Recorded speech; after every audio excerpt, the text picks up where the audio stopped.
ಈ ದೀಪಾವಳಿ ಹಬ್ಬಕ್ಕೆ ಸ್ಪೆಷಲಾಗಿ just 1 cup milk ಪೌಡರಿಂದ ಈ ಟೇಸ್ಟಿಯಾದಂಥ ಸ್ವೀಟ್ ಕೂಡ ನೀವು ಜಸ್ಟ್ 10 ಮಿನಿಟ್ಸಲ್ಲಿ ರೆಡಿ ಮಾಡ್ಬೋದು.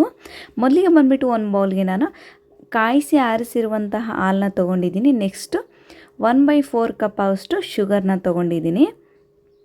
ನಂತರ ಡ್ರೈ ಫ್ರೂಟ್ಸ್ ನಿಮಗೆ ಬೇಕಿದ್ದರೆ ನೀವು ಎಕ್ಸ್ಟ್ರಾ ಡ್ರೈ ಫ್ರೂಟ್ಸ್ ಕೂಡ ಆ್ಯಡ್ ಮಾಡ್ಕೊಳ್ಬೋದು. ಜಸ್ಟ್ ನಾನು 1 ಟೇಬಲ್ ಸ್ಪೂನ್ ಆಗುವಷ್ಟು ಬಾದಾಮಿನ ಚಿಕ್ಕದಾಗಿ ಕಟ್ ಮಾಡ್ಕೊಂಡಿದ್ದೀನಿ. ನೆಕ್ಸ್ಟ್ ನಾನು 2 ಟೇಬಲ್ ಸ್ಪೂನ್ ಆಗುವಷ್ಟು ತುಪ್ಪವನ್ನು ತೊಗೊಂಡಿದ್ದೀನಿ.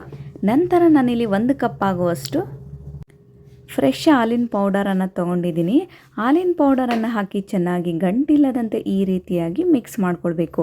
ನಾನು ಯಾವುದೇ ರೀತಿ ಗ್ಯಾಸನ್ನು ಇನ್ನೂ ಆನ್ ಮಾಡಿಲ್ಲ, ಜಸ್ಟ್ ಬೌಲ್ಗೆ ಹಾಕಿ ಚೆನ್ನಾಗಿ ಈ ಥರ ಮಿಕ್ಸ್ ಮಾಡ್ಕೊಳ್ತಾ ಇದ್ದೀನಿ.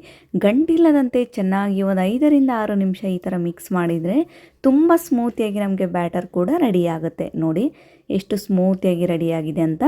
ಸೊ ಈಗ ನಾನು ಗ್ಯಾಸ್ನ ಆನ್ ಮಾಡ್ಕೊಳ್ತಾ ಇದ್ದೀನಿ. ಗ್ಯಾಸನ್ನು ನೀವು ಪೂರ್ತಿಯಾಗಿ ಲೋ ಫ್ಲೇಮಲ್ಲಿ ಇಟ್ಕೊಳ್ಬೇಕು. ಲೋ ಫ್ಲೇಮಲ್ಲಿ ಇಟ್ಕೊಂಡು ಚೆನ್ನಾಗಿ ನೀವು ಕೈ ಬಿಡದಾಗೆ ಈ ಥರ ಕಂಟಿನ್ಯೂಸ್ ಆಗಿ ಮಿಕ್ಸ್ ಮಾಡ್ತಾನೆ ಇದ್ದರೆ ನಿಮಗೆ ಸ್ವೀಟ್ ಮಾಡೋ ಹದಕ್ಕೆ ಮಿಲ್ಕ್ ಪೌಡರ್ ಕೂಡ ಗಟ್ಟಿಯಾಗ್ತಾ ಬರುತ್ತೆ. ನಿಧಾನವಾಗಿ ಈ ಥರ ಗಟ್ಟಿಯಾಗ್ತಾ ಬರುವಾಗ ನೀವು 1 ಟೇಬಲ್ ಸ್ಪೂನ್ ಆಗುವಷ್ಟು ತುಪ್ಪವನ್ನು ಹಾಕೊಳ್ಳಿ. ಬಟ್ ಅದು ವಿಡಿಯೋ ಆ್ಯಡ್ ಆಗಿಲ್ಲ ಅಷ್ಟೇ. ಜಸ್ಟ್ 1 ಟೇಬಲ್ ಸ್ಪೂನ್ ಆಗುವಷ್ಟು ತುಪ್ಪವನ್ನು ಹಾಕ್ಕೊಂಡು ಗ್ಯಾಸನ್ನು ಆಫ್ ಮಾಡ್ಕೊಂಬಿಡಿ. ಈಗ ಒಂದು ಬಟರ್ ಪೇಪರನ್ನು ತೊಗೊಳ್ಳಿ. ರೆಡಿ ಮಾಡಿ ಇಟ್ಕೊಂಡಿರುವಂತಹ ಮಿಲ್ಕ್ ಪೌಡರ್ ಸ್ವೀಟ್ನ ಇದ್ರ ಮೇಲೆ ಹಾಕಿ ನಮ್ಮ ಕೈ ಮುಟ್ಟುವಷ್ಟು ಬಿಸಿ ಇದ್ದರೆ ಸಾಕು. ತೀರ ಸುಡುವಂಥದ್ದನ್ನ ಬಟರ್ ಪೇಪರ್ ಮೇಲೆ ಹಾಕೋದು ಬೇಡ. ನಮ್ಮ ಕೈಗೆ ಮುಟ್ಟುವಂಥ ಬಿಸಿ ಇದ್ದರೆ ಸಾಕು ಅಷ್ಟೇ. ಈಗ ಬಟರ್ ಪೇಪರ್ ಒಳಗಡೆ ಈ ಥರ ರೋಲ್ ಮಾಡ್ತಾ ಚೆನ್ನಾಗಿ ನಾದ್ಕೊಳ್ಬೇಕು. ಈ ಥರ ನಾದ್ಕೊಳ್ಳೋದ್ರಿಂದ ಸ್ವೀಟ್ ನಿಮಗೆ ನೀವು ಯಾವ ಶೇಪಲ್ಲಿ ರೆಡಿ ಮಾಡ್ತೀರೋ ಆ ಶೇಪಿಗೆ ಕರೆಕ್ಟಾಗಿ ಸ್ವೀಟ್ ರೆಡಿ ಆಗುತ್ತೆ. ಸೊ ಈ ಥರ ನಾದ್ಕೊಳ್ಬೇಕು. ಒಂದು 3ರಿಂದ 4 ನಿಮಿಷ ನಾದ್ಕೊಂಡಾದಮೇಲೆ ಈ ಥರ ಪ್ರೆಸ್ ಮಾಡ್ತಾ ಬನ್ನಿ. ಸ್ವಲ್ಪ ಅದು ಕಂಪ್ಲೀಟಾಗಿ ಕೂಲ್ ಆಗಬೇಕು.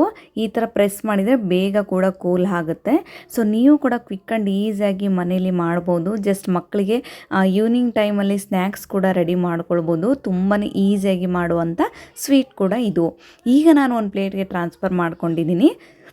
ಜಸ್ಟ್ ನಾನು ರೌಂಡ್ ಶೇಪಲ್ಲಿ ಪ್ರೆಸ್ ಮಾಡ್ಕೊಂಡಿದ್ದೀನಿ ಅಷ್ಟೇ. ನಾನೀಗ ಸ್ವಲ್ಪ ಬಾದಾಮಿನ ಈ ಥರ ಚಿಕ್ಕದಾಗಿ ಕಟ್ ಮಾಡ್ಕೊಂಡು ಹಾಕ್ಕೊಳ್ತಾ ಇದ್ದೀನಿ. ನೆಕ್ಸ್ಟ್ ಇದನ್ನು 2 ಅವರ್ಸ್ ನೀವು ಫ್ರೀಸ್ ಮಾಡಬೇಕಾಗತ್ತೆ. ಆಗ ಮಾತ್ರ ನಿಮಗೆ ಪರ್ಫೆಕ್ಟಾಗಿ ಈ ಮಿಲ್ಕ್ ಪೌಡರ್ ಸ್ವೀಟ್ ರೆಡಿ ಆಗುತ್ತೆ. 2 ಅವರ್ಸ್ ಆದಮೇಲೆ ನಾನು ಪ್ಲೇಟ್ನ ತೆಗೆದು ಕ್ಲೀನಾಗಿ ನಿಮಗೆ ಯಾವ ಶೇಪಲ್ಲಿ ಬೇಕೋ ಆ ಶೇಪಲ್ಲಿ ನೀವು ಕಟ್ ಮಾಡ್ಕೊಳ್ಬೋದು. ಖಂಡಿತವಾಗ್ಲೂ ಏನಾದರೂ ನೀವು ಕ್ವಿಕ್ ಆ್ಯಂಡ್ ಈಸಿಯಾಗಿ ಅಥವಾ ಯಾರಾದರೂ ಮನೆಗೆ ಗೆಸ್ಟ್ಗಳು ಬಂದಾಗ ಏನಾದರೂ ಸ್ವೀಟ್ನ ಮಾಡಬೇಕು ಅಂದ್ಕೊಂಡಿದ್ರೆ ಸೊ ಈ ಪರ್ಫೆಕ್ಟಾಗಿ ಮಿಲ್ಕ್ ಪೌಡರ್ ಜಸ್ಟ್ ಒಂದು 3 ಇಂಗ್ರೀಡಿಯೆಂಟ್ಸಿಂದ ನೀವು ಮನೆಯಲ್ಲೇ ನಿಮಗೆ ಬೇಕಾದಂಥ ಟೇಸ್ಟಿಯಾಗಿ ಸ್ವೀಟ್ನ ರೆಡಿ ಮಾಡ್ಕೊಳ್ಬೋದು. ನೋಡಿ ನಾನೀಗ ನನಗೆ ಬೇಕಾದಂಥ ಶೇಪಲ್ಲಿ ನಾನು ಕಟ್ ಮಾಡ್ಕೊಂಡಿದ್ದೀನಿ. ಕಟ್ ಮಾಡಿಕೊಂಡು ನಾನು ನಿಮಗೆ ಒಂದು ಓಪನ್ ಮಾಡಿ ತೋರಿಸ್ತೀನಿ ಎಷ್ಟು ಟೇಸ್ಟಿಯಾಗಿ ಎಷ್ಟು ಸಾಫ್ಟಾಗಿ ಬಂದಿದೆ ಅಂತ. ಯಾವುದೇ ರೀತಿ ಗಂಟುಗಳಿಲ್ಲದೆ ತುಂಬಾ ಸ್ಮೂತಿಯಾಗಿ ಬಂದಿದೆ.